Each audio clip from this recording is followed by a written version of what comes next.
Welcome, everybody. If you've just joined us, this is the September 2021 meeting of the Naples chapter of the Florida Native Plant Society.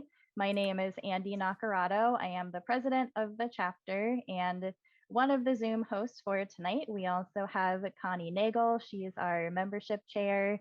And if you were with us for the trivia game, she was the leader of the poll questions. Thank you, Connie, for being here with us tonight. We also have additional board members of the chapter, Becky Troop and Karen Allman with us tonight, and Evan Barr. Thank you, everybody, for joining us. And we'll get started with a few exciting announcements before our feature presentation tonight.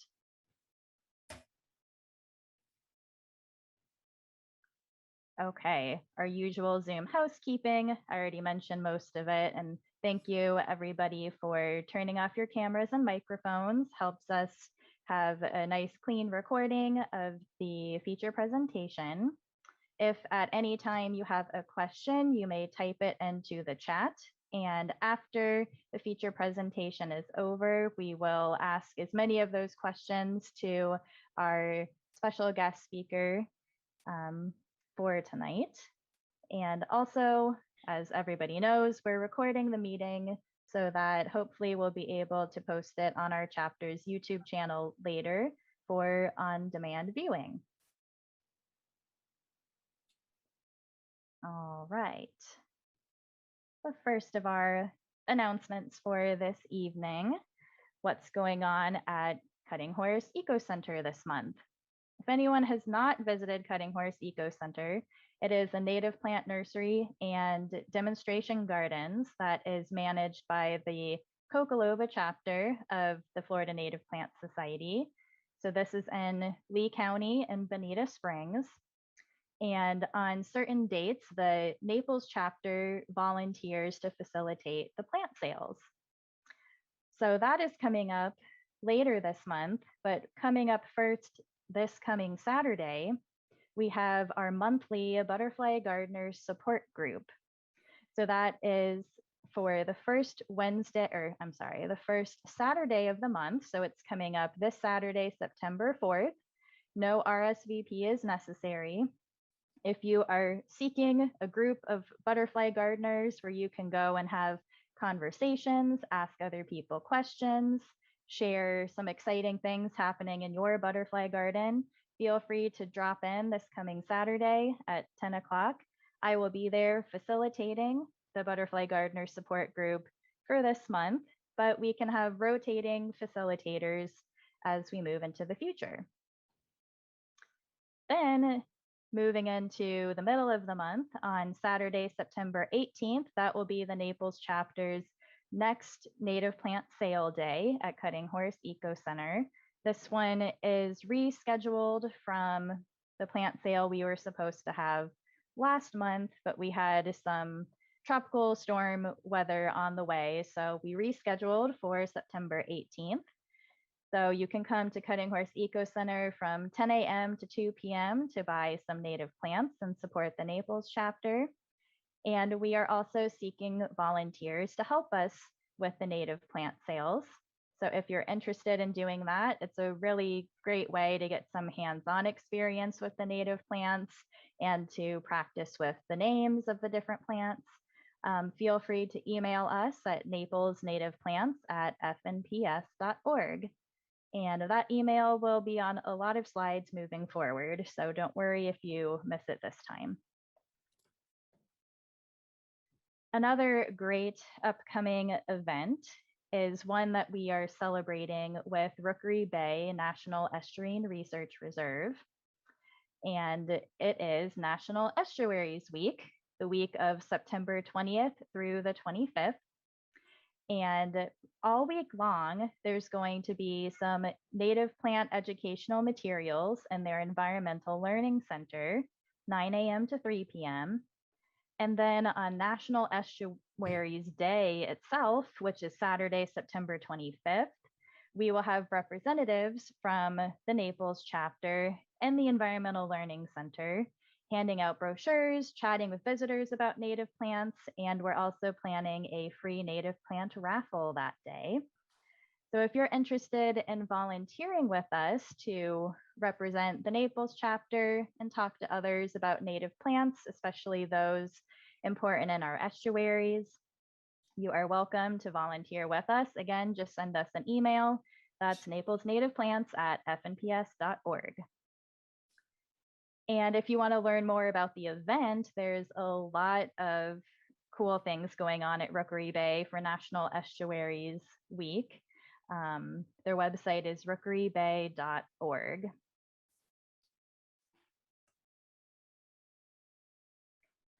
It turns out Saturday, September 25th is a very important day. Not only is it National Estuaries Day, it is also National Public Lands Day. And 2 years ago, the Naples chapter sent some volunteers to the Gulf Coast Visitor Center for Everglades National Park, which is in Everglades City. And we did some volunteer time in their native plant garden that had been submerged after Hurricane Irma. And we removed a lot of invasive plants, uncovered a lot of native plants that had survived. And you can see the mound of invasive plant debris behind us in this picture. So our chapter is honored this year for National Public Lands Day to be the only volunteer organization being invited to their site for this event. And it's going to be 15 volunteers max from the Naples chapter. So the park has online registration that they've prepared for gathering volunteers for this event. So if you would like to volunteer with us on National Public Lands Day, then just email our chapter and we'll send you that registration link from the park. This year, I don't think I mentioned, we will be doing some pruning and some weeding in the native plant garden. And it'll be really neat for us to see 2 years later how their native plant garden is doing. Another very exciting announcement has to do with one of our nonprofit members with the Naples chapter. That is the Cypress Cove Landkeepers, a local nonprofit conservation organization who is working on opening the Gore Nature Education Center in Golden Gate Estates. And some of you may recall there was a field trip opportunity to get a sneak peek at the Gore Nature Education Center for our chapter several months ago. And what's going on right now, up until November 7th, which is the opening day for the Gore Nature Education Center, they've partnered with a local juice company called Juicelation. They're located in the Liberty Plaza off of US 41, a little bit south of Pine Ridge Road. And they've designed this new tea called Metamorphasis Tea that will help the Gore Nature Education Center get to their next phase. The tea itself is composed of butterfly pea flower, which is a native plant, and lemongrass. And if you go to Juicelation and purchase the Metamorphasis tea, then 50% of the proceeds will benefit Cypress Cove Landkeepers and the up and coming Gore Nature Education Center. So you can drop by Juicelation between now and November 7th to help support them. And if you've been coming to our virtual meetings lately, you know that there is a new specialty license plate on the horizon. That is the Florida Native license plate, which purchase of it will benefit the Florida Native Plant Society. As with any specialty license plate in Florida, there must be 3,000 pre-orders of the plate before the state of Florida will manufacture them. So if you're interested in pre-ordering one of these specialty plates and supporting the Florida Native Plant Society, you can go to our website to pre-register for the plate. That is fnpsnaples.org. All right. We have a lot of save the dates coming up in October because October is Florida Native Plant Month. Our meeting for next month is scheduled for Wednesday, October 6th. And I'm very excited that our membership chair, Connie Nagel, will be giving a presentation on native and non-native plant lookalikes. So many of you may be familiar with there's both native and non-native firebush, there's native and non-native porterweed, and it can be really tricky even for native plant lovers to tell them apart sometimes. So Connie's presentation is going to be a great one for those of us who want to be able to distinguish the natives from the non-natives. Is there anything else you'd like to say about your upcoming program, Connie, since you're here with us? Nope, I'm still working on it, and it's been a very fun project, and still one that even today at looking at a couple plants was still confusing. So hopefully I'll get myself straightened out by then. Sounds good. It's a great learning process for everybody involved, the teachers or presenters and the audience. And at this point, our October meeting will either be a virtual meeting or a hybrid meeting. And we will announce as soon as possible when we've determined if we'll have an in-person component to this meeting. But there are plenty of other activities we have planned for Florida Native Plant Month. We'll have a members field trip to Collier Seminole State Park on Saturday, October 9th. We'll have a native plant sale at Naples Botanical Garden, Saturday, October 23rd is the plan there. And then on Wednesday, October 27th, we'll wrap up Florida Native Plant Month with a virtual trivia night. And we'll talk about different accomplishments that our chapter completed throughout the very special month of October.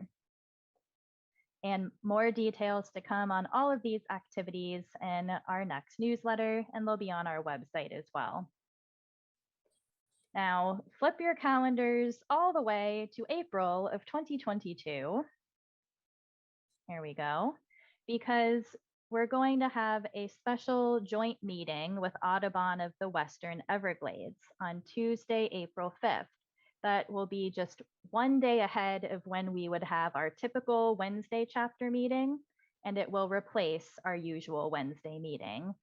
And we'll be giving a joint presentation about native plants for pollinators. So mark your calendars now. We'll have a Tuesday meeting in April of 2022, along with members of Audubon of the Western Everglades.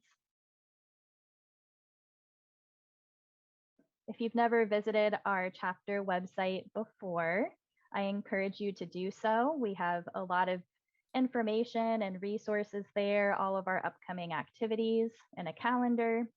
Our website is fnpsnaples.org. You can also click to subscribe to our e-newsletter if you haven't already done so. It's a great way to stay in the loop with all of our activities we have going. And if you are not yet a member of the Florida Native Plant Society and you would like to be, you can click the blue Join Us button as well to get started. Okay, now it is my pleasure to introduce our very special guest speaker for this evening. He will be presenting Identifying Insects on Native Plants, More Pests Than Ever. And I'm going to minimize a little bit so I can give an introduction to Dr. Doug Caldwell. Dr. Caldwell is landscape entomologist emeritus for the University of Florida Institute of Food and Agricultural Sciences, Collier County Extension Office. Now semi-retired, Doug served as the commercial landscape horticulture educator in Collier County since 2001. Doug is also a certified arborist with 20 years experience in the green industry. His program areas have included pesticide certification and best management practices, fertilizer training, pruning, plant selection, fruit trees, and plant diagnosing. He has given presentations for the Florida State Horticulture Society, written website fact sheets for unique South Florida landscaping issues, and worked with the Master Gardener videography team to produce the Dr. Dougbug horticulture videos on YouTube. One of Doug's favorite native plants happens to be the locust berry, which is a very fine choice. Thank you so much for being here, Dr. Doug Caldwell. I'm going to stop sharing my screen so you can share yours. Oh, well, thanks for that nice introduction. You're so organized, Andy. One of these days I might. No, I think it's too late for me, but if I do a share screen, and I don't know why it's stuck on that slide. Let's see what we've got.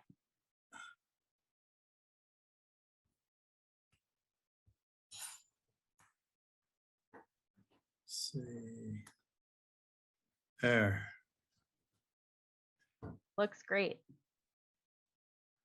Okay. Well, I've been working, I told Andy I'd been working on this over the years because we have certain master gardeners and certain native plant people that like to say, well, you need to buy native plants, plant those because they have fewer bug problems. And I kept finding bugs on my native plants. So I was keeping track of what they were on, and kind of over the last few years put this presentation together.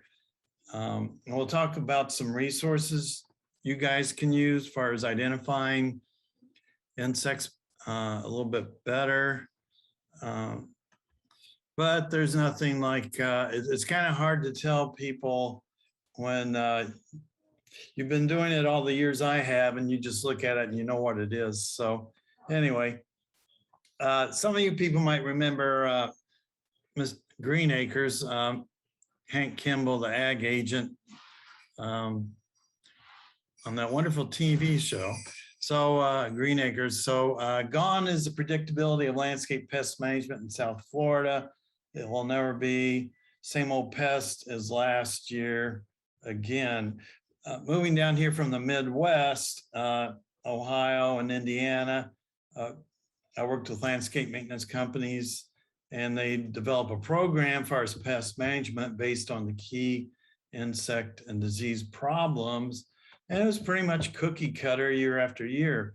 But you move down here, and it's like, since I've been here, every year we've had a new significant landscape pest coming in from the port of Tampa or port of Miami, or who knows where, something that hitchhiked on a plane.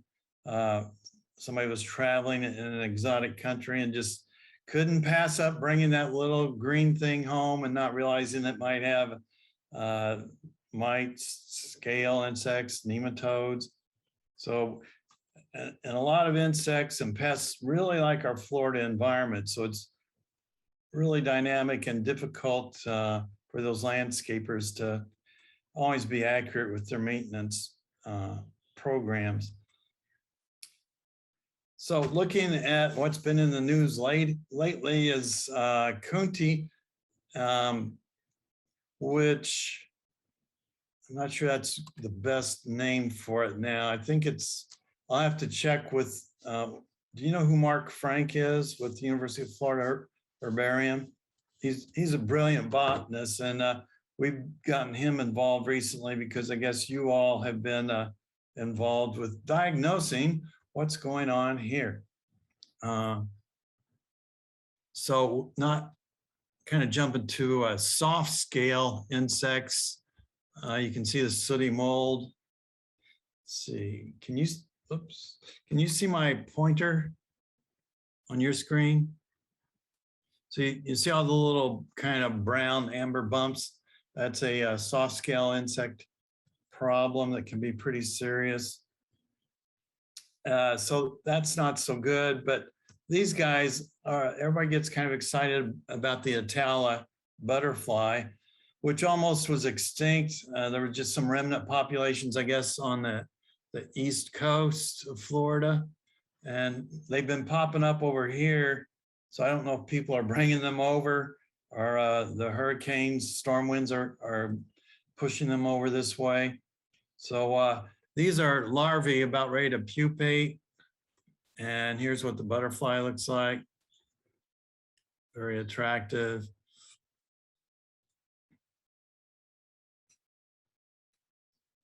So I wanted to, let's see, is there one more? Make an announcement that my position, the commercial landscape horticulture extension agent position was filled, and that person will be in place at the end of September. And one of the things, the master gardeners and the master gardener program coordinator, Tom. Yeah, Tom.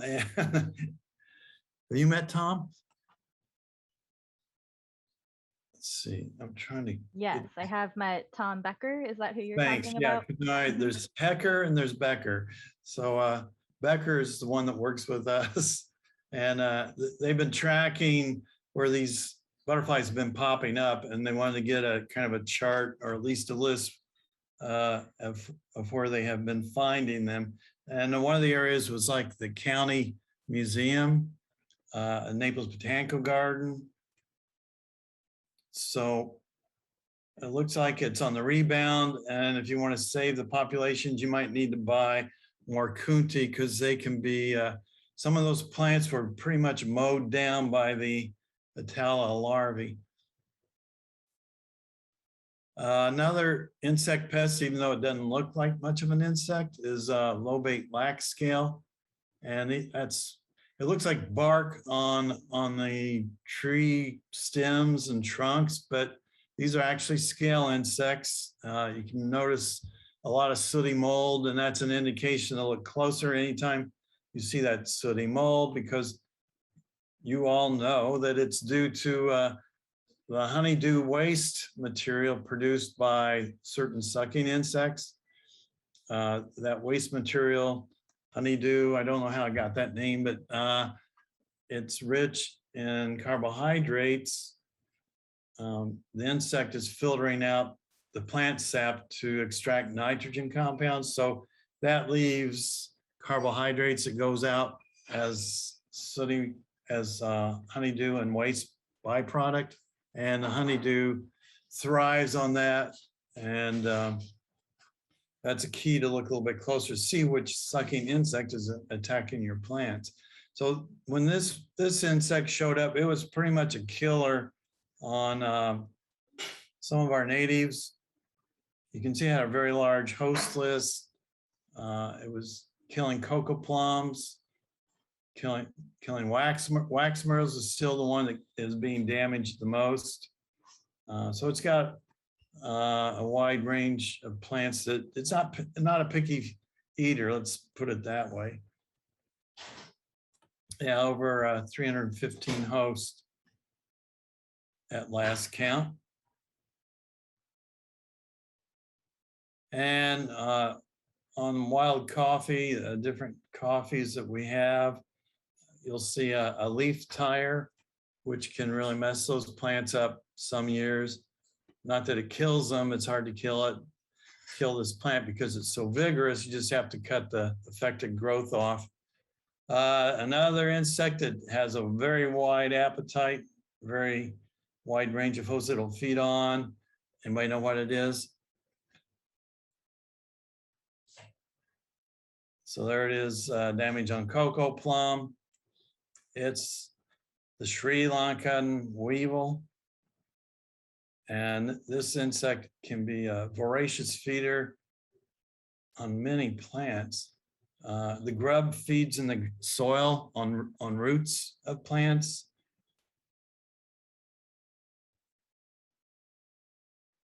And this weevil has 68 plant species, at least it feeds on. Everything from black olive, otherwise known as oxorn bucida, preferably, hibiscus, cocoa plum, crepe myrtle, and really serious on mango and lychees. I've seen small trees pretty much defoliated, especially lychees. And like that first shot was a pygmy date palm.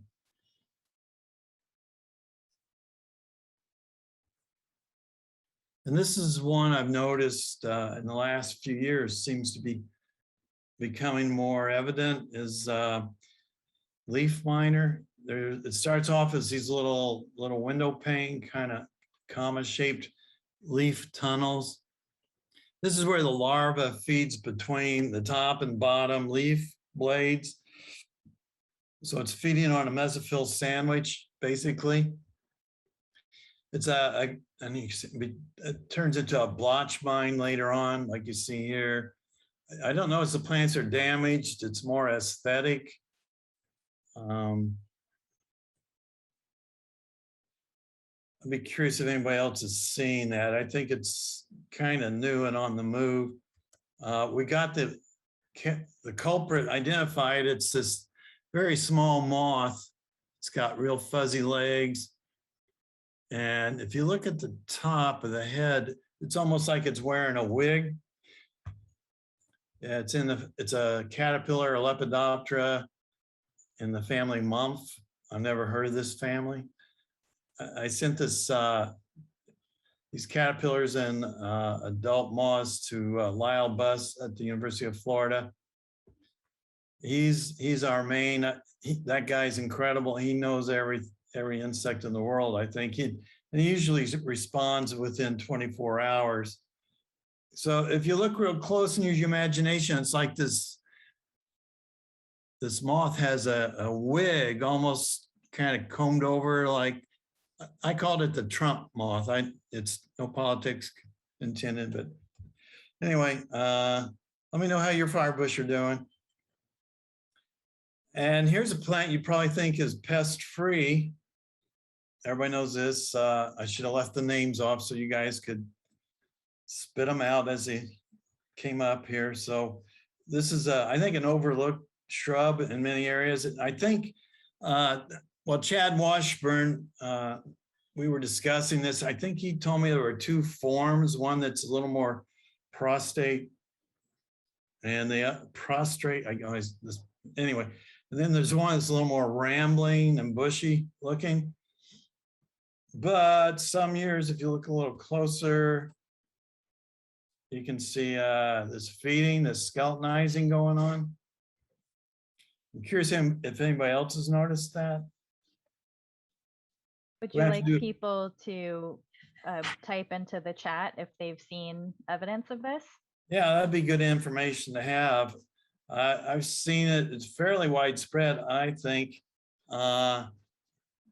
especially on the Golden Creeper down by the Collier County parking garage, on the Collier County campus, government campus downtown. There's a lot of this plant on the east side of the parking garage. And I was looking at it thinking, well, this isn't looking so great. And you do a little closer look, and here's the larva. This is a coleoptera or beetle.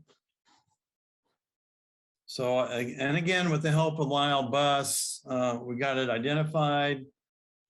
And this is what the beetle looks like.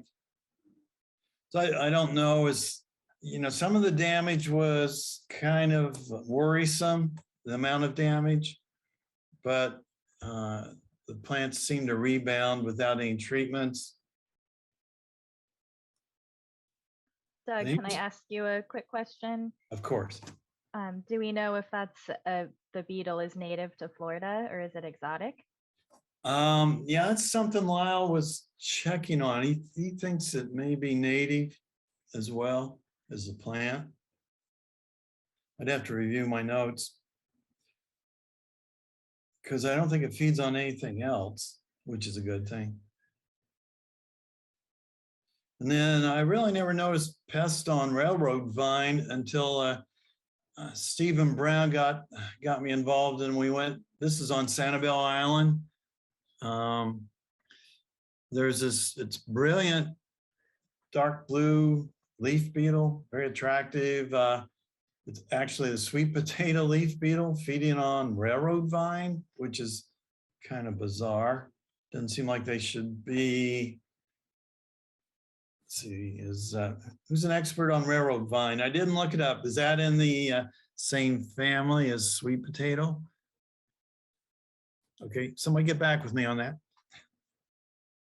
And the other pest that was kind of significant on the railroad vine was these big old ugly slugs. And they were doing some pretty good chewing down. So something to keep your eyes peeled out for. Now this is kind of interesting. I haven't figured out why it's only on the East Coast. So this pigeon plum is pretty much all chewed up. There's not much green on it, maybe 20% green by this little weevil. This is Fort Lauderdale area. And this is what the chewing damage looks like up close. And it's by this little weevil here. But I have not seen this weevil on this side of the state. So it only seems to be on the east side for some reason. Eventually it's going to make its way over here. So, and if it does this much damage, it's a concern. So something to keep your eyes peeled out for there again. Let's see, how much time did I have till 9 o'clock, did you say? You have plenty of time. We're just at 7 o'clock now, and we typically go anywhere between 7:30 and 8 o'clock for our meetings. Okay, I'm just kind of teasing. Before we get too far, there is one question from the audience regarding is there a recommended treatment for the golden creeper? You know, I doubt if it needs any treatment. Just keep your eyes peeled, and you know, there's some general broad spectrum type insecticides that, and since it's not a nectar, it might be a nectar producing plant at certain times. It's got those little red berries. Yeah, probably not, but just be on the alert, be out there scouting for it, and then give me an email. Okay, great. And then Andy verified and Evan verified the railroad vine and sweet potato are both in the morning glory family, according to Google. It's a convolvulaceae, huh? It doesn't seem like they'd be related, but interesting. Thank you for that. Anybody know what plant this is? Oh, come back.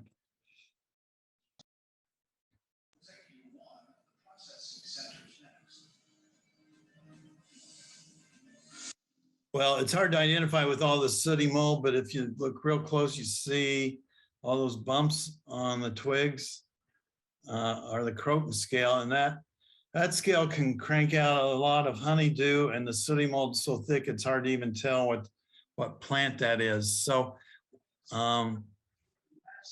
when this one showed up, it's got kind of a wide host range too. Unfortunately, it is on one of my another favorite bush, fire bush, and it can be a killer. I don't see it on that so much as I see it on crotons anymore.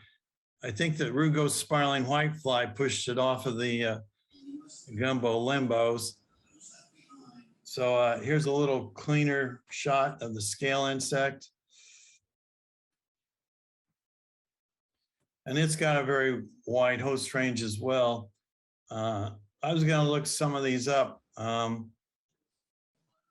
I don't even know what Florida toadwood is. Does anybody sell it there? You know where we can get some? I've never seen it on Lignum vitae. Strangler fig, yes. Mango, some. Marlberry, some. Wild coffee, not so much. I see the green scale on wild coffee more than the croton scale. And West Indian satinwood, does anybody know what that one is? Oops. This computer's kind of touchy. So it is, the croton scale is a killer. It does kill crotons, so keep an eye on that one too. It's a serious threat on some plants.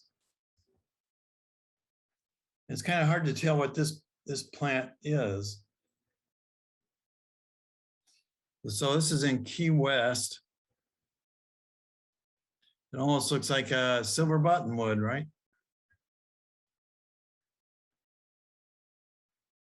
But it's not. So you can see the white flies on the underside of the leaves. This is a rugose spiraling whitefly.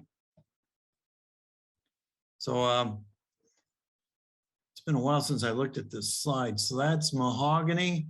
Does anybody agree with that? I don't recall being that bad on mahogany.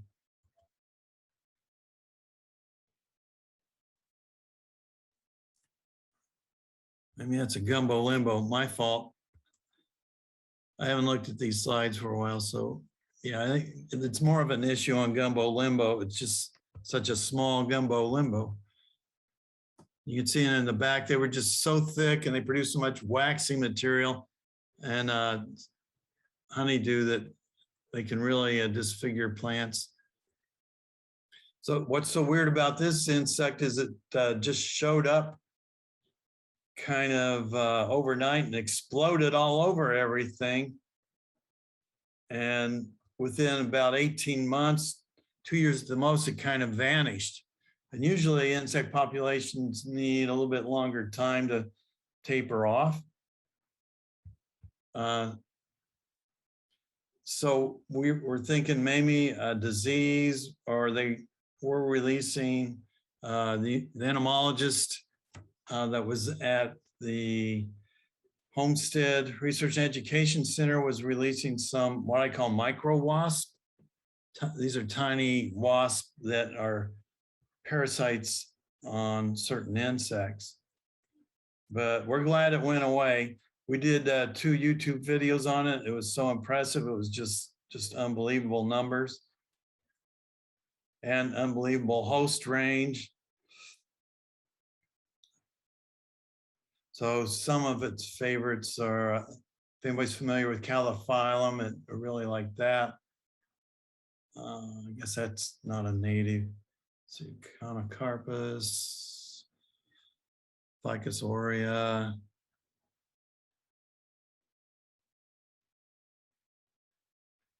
Banana. Avocado, live oak, not so much.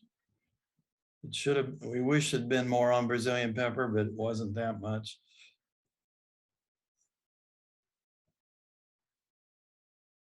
Tropical almond. Okay.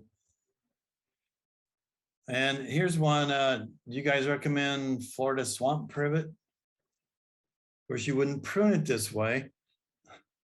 This is off Airport Pulling Road where Moe's, the restaurant Moe's.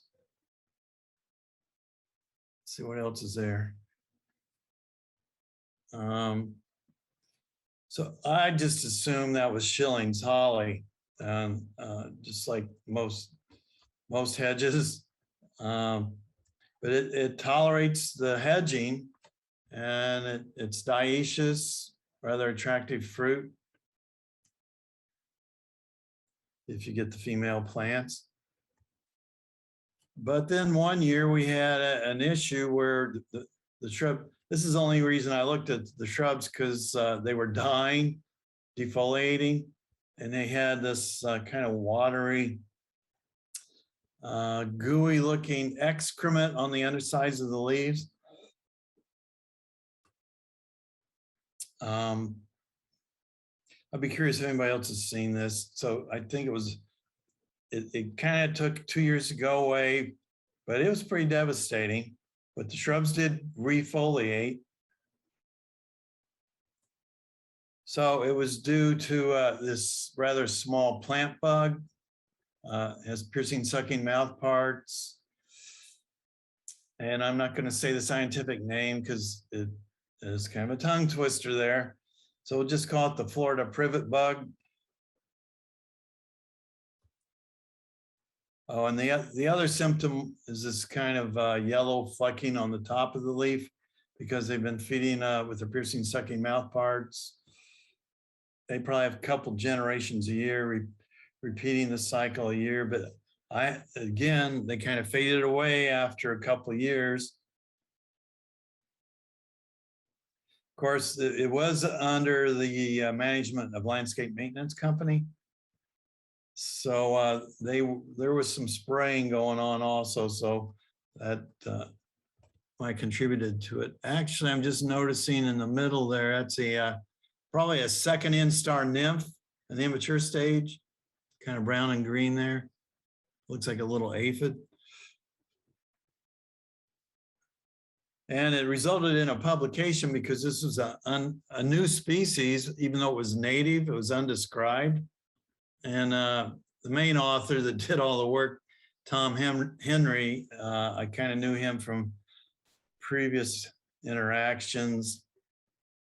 He put this paper together with very nice illustrations and descriptions.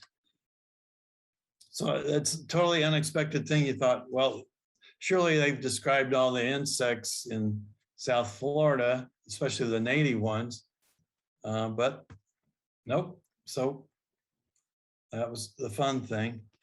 So then looking at planting natives versus non-natives, diversity can be the key against adversity. Multiple species is always a good way to go, native or not, or non-native, or mix it up, native and non-native. So it depends on what you want to do with your landscape. Oh yeah, so I didn't see Christy in the audience here. Are you not there, Christy, after I did all this work? She told me she was traveling today. She was going to try, I think you told me call that. in, but she'll have to watch the recording. Yeah. So Lyle Buss kindly identified these for me because I wasn't sure what they were.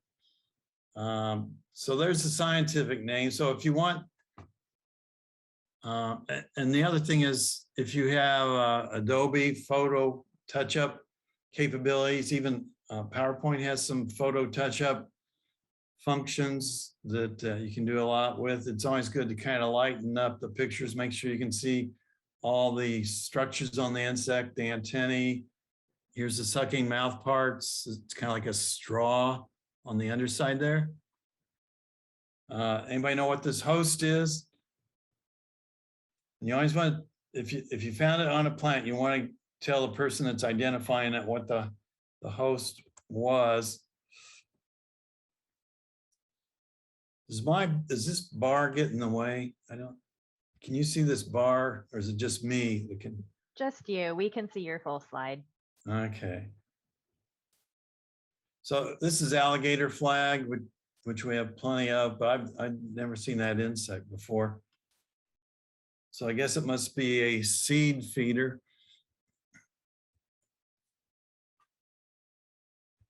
What's the common name of that insect family?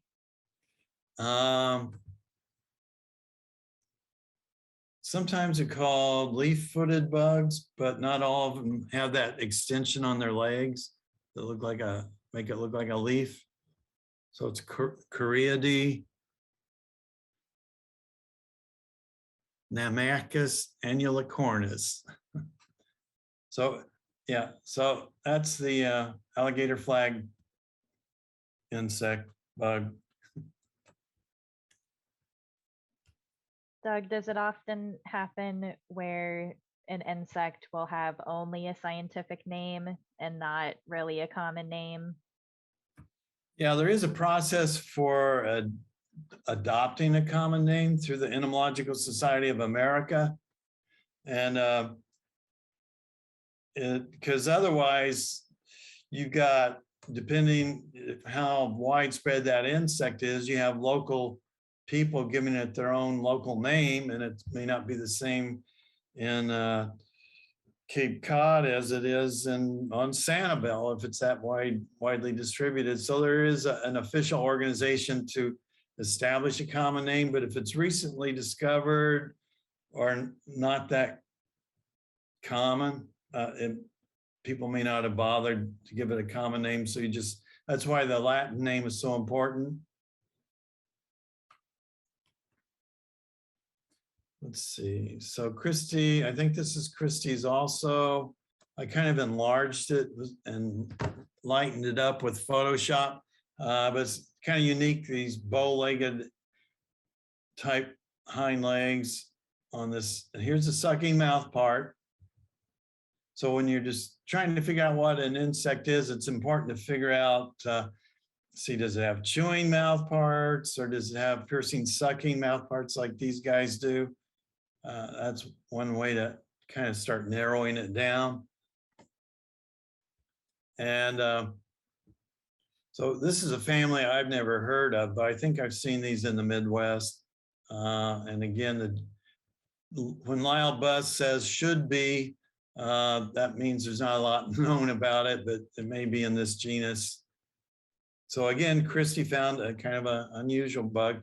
And let's see, as Andy said, I think this is on elderberry.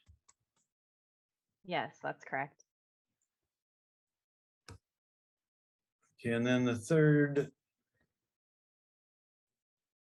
beautiful picture that was submitted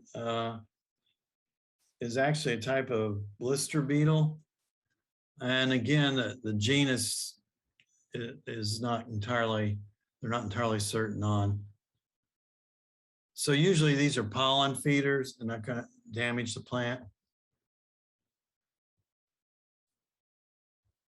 So good pictures. I think it's a lot easier to take pictures than try and capture insects, but sometimes it's good to capture the insects because your picture isn't as good as you thought it was. And also the entomologists need to look at the insect under a microscope sometimes, especially things like white flies and mites, the smaller ones. So it's always good to have a sample with the smaller insects. For the larger ones, you can usually get them identified with a decent picture. I remember sitting in class in entomology 100, whatever it was, and they made us key out these insects, and the description was so vague on these couplets. It said it has the tarsi are longer than the third antennal segment, or some bogus kind of thing. It's like, what? Why don't they just say it's brown and it's got a half-inch long this or that? It's just that whoever made the keys up were just terribly frustrating and not using the obvious characteristics. So I'm really into pictures lately. Can save a lot of time. If you've ever tried to go through one of those tedious keys, even botanists tend to do that, make it more tedious than I think it needs to be. Just show us a picture. So speaking of pictures, here's some references. I'm not familiar with this one on the left, the Kaufman. Lyle Buss recommended it. The Study of Insects is a version that I used way back in entomology classes. And I was shocked to see it's almost $200 for this. So unless you're really into it, I'd check into, there's probably some others out there I'm not aware of, but Kaufman is one to investigate. And then I don't know how many of you know, but we did do a native plant YouTube. Our YouTube channel is called Doug Bug Himself. I don't know how it got stuck that way, but if you, when we were first naming it, there were actually some other Doug bugs out there, and they were kind of, there were some weird Doug bugs out there. So you don't want to get on the wrong Doug Bug channel. It's Doug Bug Himself. And you can find the native plant video where I was hoping we'd actually do some sequels. Oops, this is, it's possessed. This computer's possessed. Well, it's fun. You know, I like it when we can interact with people. Maybe nobody's laughing, but anyway, I thought this one was kind of funny. I was laughing. I was just muted. Everybody's following our Zoom rules. We've been doing it for so long now. Wow. So I don't know if there's some questions or comments. If you've got some insects you want identified, just a few at a time. I can try it, and if I don't know it, of course, this is after you've tried to identify it, right, with one of these reference books. Mhm. What's the best way for somebody to reach out to you for an insect identification? They can send it to my email at dougbug at ufl.edu. Very good. And anybody who gets our chapter e-newsletter, I did provide a link to your YouTube channel. So anybody who's got the newsletter in their inbox, you'll be able to easily find Dr. Doug Bug's YouTube channel. And you have tons of videos on there and all kinds of useful horticultural related Hopefully. information. Very entertaining. Yeah. Yeah, so I'm trying to reach a million views before I retire, but I didn't. So I only need about 200,000 more views to get to a million. The other thing, as far as We'll work insects, on that for you. yeah, you don't even have to watch them, just kind of, well, never mind. You just turn them on and click on them and you can go, do your business and then come back. But seriously looking at, if you want to get more detailed about insect classification, insect orders, there's about what we call orders, which is a higher level grouping of insects. There's about 27 of those, but I narrowed it down to the ones that are more important on plants. There's about 8 insect orders and included mites, acarina on a handout I sent to you, Andy, at 6 o'clock. Oh, thank you. Yeah. So it may not make much sense unless I go through the presentation, but it depends on how insect oriented you are, I guess. Well, thank you for sharing that. And I'm sure we'll find a way to share it with our members as well if we have your permission. Of course. We do have one question and then another and a comment from Linda Weiland. She's asking, how many species are of the thorn bugs found? How many species of thorn bugs? Yeah. What is You it? want to unmute and ask your question. I'm only aware of the Umbonia, Umbonia species down here, but there's other thorn bugs up north. It's in the kind of like a plant hopper family called Membracidae, is it? It doesn't sound right, but it's in its own family. And there's like up north, there's one on red buds that has it's not nearly as colorful, but yeah, there's a bunch in that family, Membracidae. I think that is right, actually. So. And I've seen them on powder puff trees down here. Are there other species of plants that they are on? Yeah, they tend to like the legumes. Okay. Some of the acacias, they can get quite numerous on. And that's what Linda's finding. Her question was how many species of plants are thorn bugs found? And she has seen them on the sweet acacia and catclaw. And I've seen them on the powder puff, the dwarf powder puff trees. Yeah, that's another one I'm amazed we don't see much damage from, because they're packed. You couldn't get another one on the stem. There's just packed on there, and they got those little sucking mouth parts going into the twigs. So I don't know, they might cause some twig dieback at some point, but it never seems to be all that noticeable. Okay, and just one comment from the audience, Evan Barr definitely appreciates your humor. I wasn't sure how it was coming across on these Zoom things, Yep, it can be hard. I like the audience interaction and I prefer live presentations. Yes, lots of us do. I have a question for you. And if anybody has a question in their head, go ahead and type it into the chat, or you are welcome to unmute yourself as well to ask a question. But in the meantime, I'll ask my question. I know you were focusing on landscape horticulture, but do you know if, let's see, if exotic insect pests tend to appear on native plants in landscaping situations more than out in natural habitats? Yeah, I don't get out in natural habitats enough. You guys could probably answer that better. I'd like to get out. Maybe I'll do more natural habitats. It's more peaceful.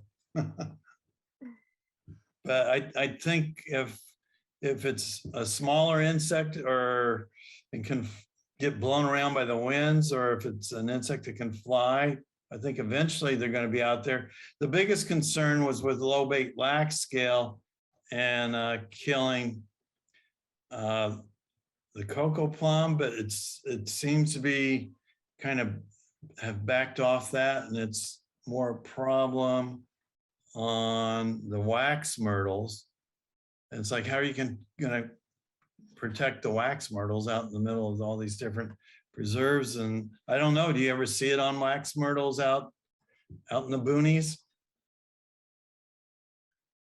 Well, I asked the question because I do like to go hiking a lot, but I've been around lots of native landscaping as well, and I just seem to notice um, pest or like intense maybe disease issues as well in the landscaping situations. And I don't tend to notice it as much in natural areas, but I don't know if you know, it's just coincidence.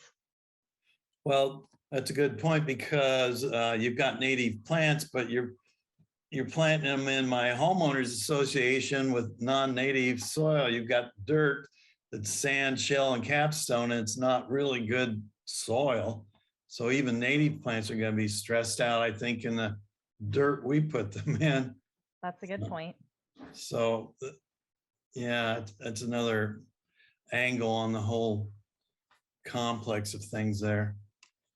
Usually, yeah, usually happy, vigorous plants aren't going to have as many pests unless they're stressed. They give up some of their protective phytochemicals when they're in an unnatural area.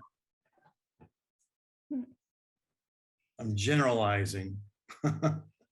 We do have another question, and is, do you recommend just pruning off the damage from pests and then to let the plant recover, or just to leave it alone? Is there a pest in mind? CJ, if you want to unmute. Was there a particular? No, I was just wondering in general, if it's better when we see something that's getting infested, just to prune it off or let it stay. Well, yeah, if it's not gonna, if you're not gonna mar the tree or just deface the tree by cutting so many branches, sometimes you just leave it alone and the natural parasites and predators will take it out. But I mean, if you've got a colony of fall webworms, you can cut that out. Or if you've got Sri Lankan weevils, you know, it's always fun to go around, squish those. It's Sri Lanka. I have a lot of those. Yeah, can you, I don't know how tall your trees are, but if you've got if you see our Sri Lanka weevil video on our YouTube channel, Doug Bug himself, you'll find some other approaches to manage. Okay, I'll be your millionth viewer. I hope so. But some people go walk around with a bucket full of soapy water and just tap the branches they're on and drown them in soapy water, give them a bath. But those weevils are kind of unusual for weevils, because most weevils don't fly, and those sometimes just take off when you disturb them. So they can be a Thank little you. tricky. Anybody else like to ask a question of Dr. Doug Bug?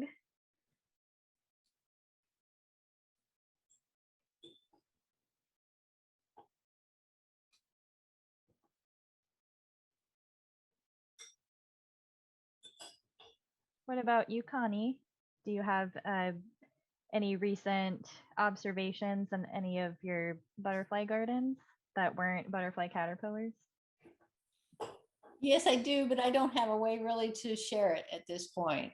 I don't think the picture is on my computer. So, but let me just see if I can get it up by chance. Well, let me do something. I'm trying to find that Key West Morning Glory. Jack Montia, is it? Does anybody know where I can get some of that? I've got it.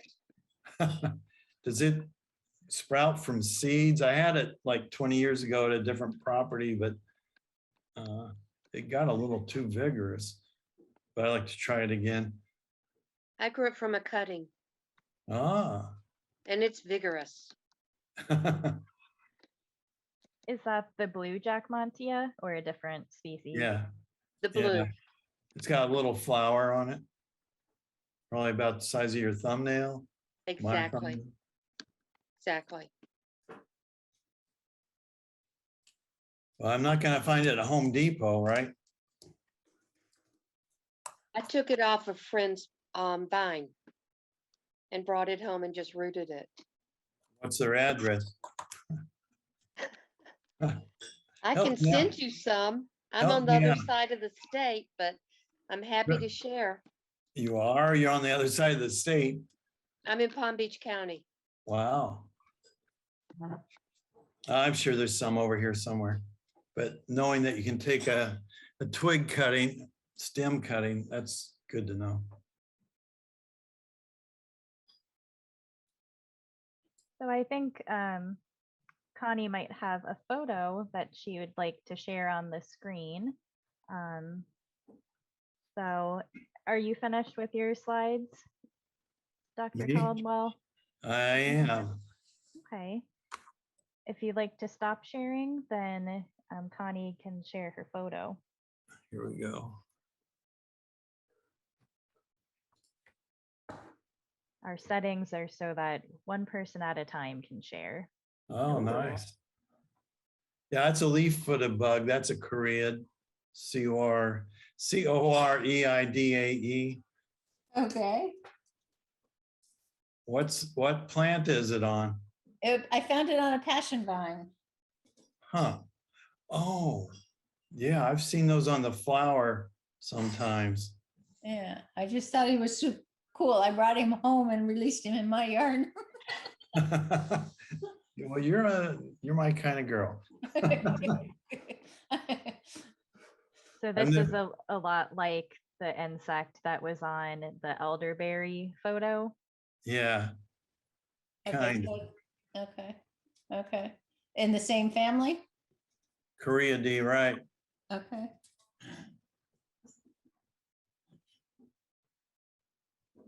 Cool, thank you. So it's got kind of twisty antennae. I don't recall that feature on the ones that were on my plant. Yeah, that's neat looking.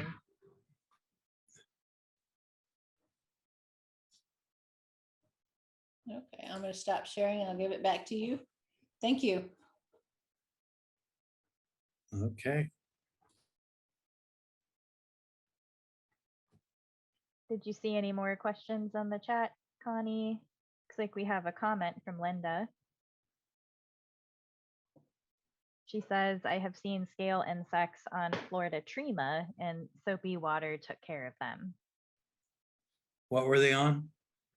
Florida Trema. Are you familiar with that one? Oh, is that the one that's got the leaf with, it looks like parallel veins? Even though it's a broadleaf kind of I'm not leaf. sure. Has it got a, what is it? Yeah, what color flower is it?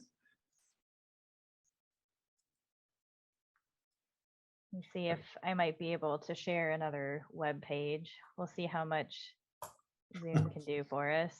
I like to use the Florida Plant Atlas website. That's out of the University of South Florida. That's okay. Once I get it, It's very good. let's see. I'll get it all set and then I'll share my screen.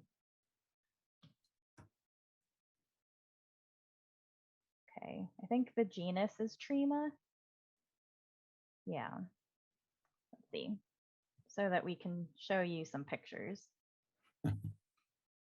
Trema floridanum. Native to South Florida. Okay.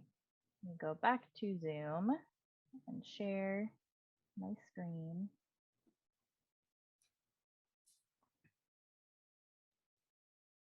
There we go. Oh, huh.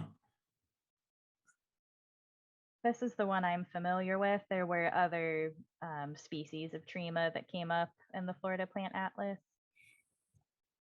Do you have the family there?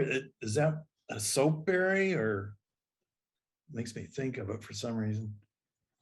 Let me go back. Cannabacea. Now we know you know it. Oh.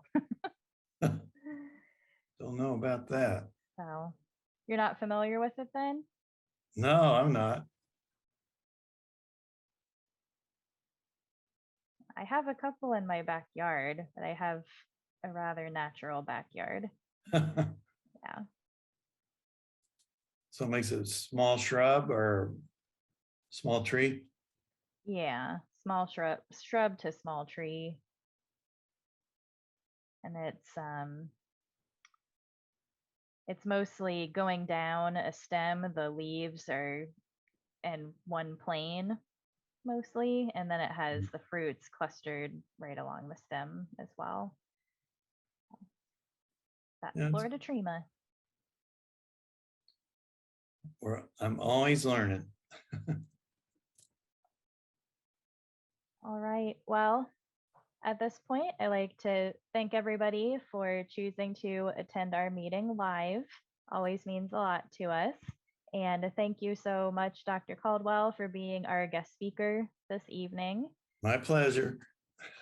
and for giving us a tour of some of the common insect pests that we might see on our native plants and for working with your colleague to identify those less common insect photos that we ended up sending you from a couple of our members. So it's been very educational. Likewise. Thanks for asking me. And there's a few thank yous from the audience. So just wanted to make sure you can see those, Doug. All right. Thanks. Thank you. I'll see you in the landscape sometime. Who knows where? Well, thank you again and have a great evening, everybody. And look for your newsletter and our website for more details about Florida Native Plant Month and our October members meeting. Will it be virtual or will it be hybrid with an in-person offering? We'll let you know.